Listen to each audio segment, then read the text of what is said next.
What is a mortgage? Presented a loan by a bank or other financial institution that a person can use to finance the purchase of a home. A mortgage is different from other loans, like personal or student loans, since the bank can use your house as collateral. Meaning, if you don't pay the bank back on time, they can take possession of your home. Here's Mark and Lisa. Mark and Lisa are newlyweds, looking to buy their first home. After a long search, they find the perfect home with the not-so-perfect price tag of $500,000, more than they have in the bank. What are they to do? Mark and Lisa head over to the bank. The banker suggests that they take out a mortgage to finance the home. The banker asks them how much they are willing to put down as a down payment. The down payment is the amount that Mark and Lisa pay up front.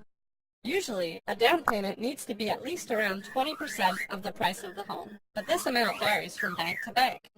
Mark and Lisa have been saving for a while and decide to put down $100,000, meaning they will need to borrow an additional $400,000 to buy the house.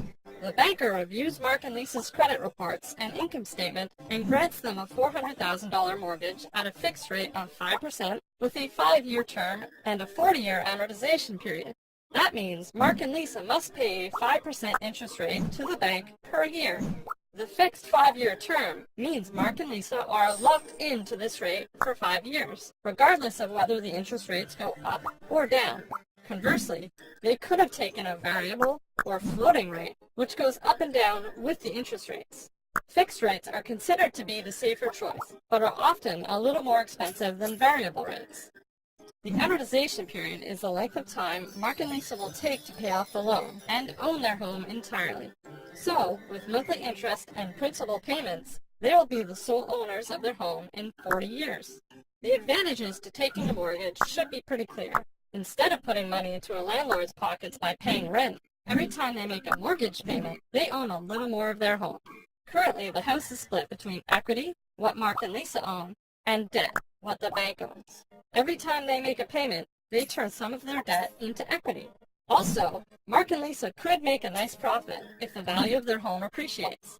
For example, imagine Mark and Lisa get an offer to sell their home for $600,000 the day after they bought it. Mark and Lisa and the bank aren't partners. They don't have to split the profits. So let's say they take the offer and sell the house. They collect $600,000 from the buyer and pay back the $400,000 loan to the bank.